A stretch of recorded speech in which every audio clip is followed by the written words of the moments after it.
Шингэний эзэлхүүнийг хэмжихийн тулд хэмжээс цилиндрийг хэрэглэдэг.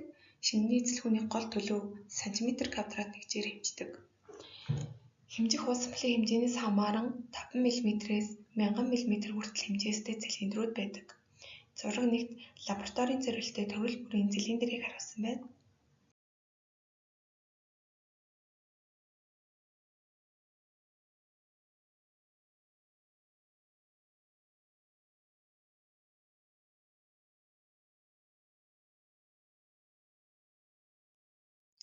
Хэмжээс цилиндрээр уус амлын эзэлхүүнийг хэмжих техник. Уус амлын хэмжигдэхүүнийг хэмжихдээ дараах алхмыг баримтлана. 1-т хэмжээс цилиндрийг дэгш гадаргууд дээр байрлуулна. 2-т шингэнийг хэмжээс цилиндрт юулна. 3-т хэмжилтийг хийхин тулд хүний харааны түвшин менискийн доод хэсэгт харгалзахаар байх ёстой. Хэмжээс цилиндр дахь шингэний дээд хэсэгт хагас тойрог хэлбэртэй гадаргуу үүсдгийг мениск гэдэг. Буруу байрлалаас хэмжилтийг уншвал хэмжилтийн үр дүнд алдаатай гарах магадлалтай байдаг. Менискийн доод түвшнээр уус амлын эзэлхүүнийг хэмжиж авдаг байна.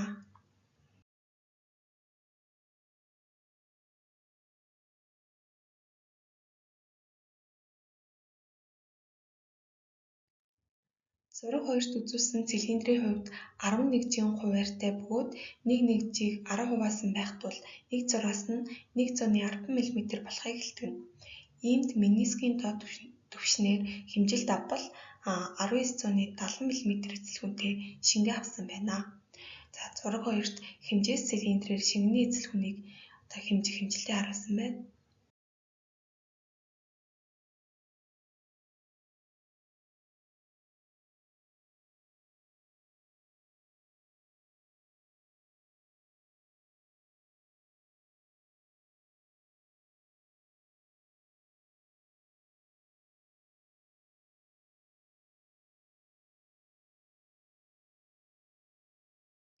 Хэмжээс цилиндртэй ажиллах үед анхаарах зүйлс.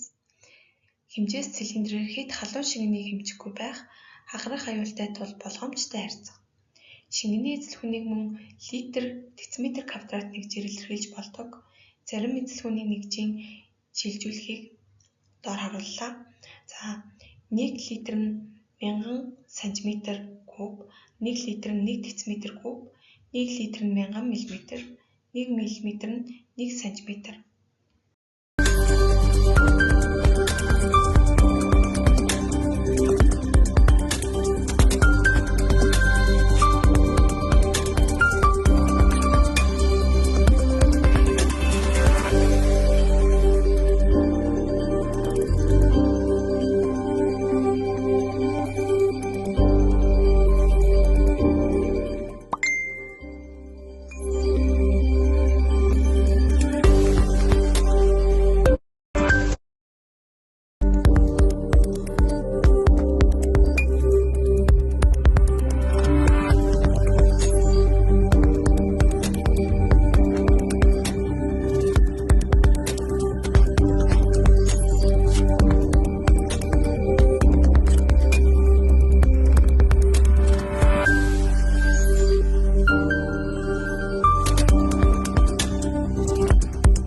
Хэмжээс цилиндрээр эзэлхүүнийг 10-ны орны наривчлалтай хэмждэг тул харьцангуй наривчлал багатай тооцогддог.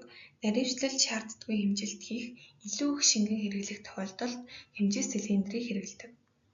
Хэрэв цилиндрийн хэмжээс 1 см3 хуваарьтай бол 10 см квадрат шингэний хэмжигтэй багтаа 9.5 см3, ихтэй 10.5 см3 шингэн хэмжээ авдаг.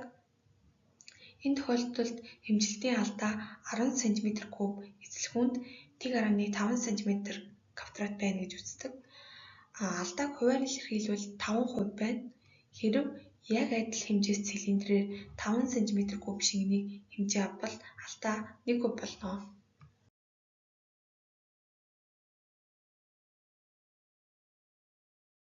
За, анхаарлын тусанд баярлалаа.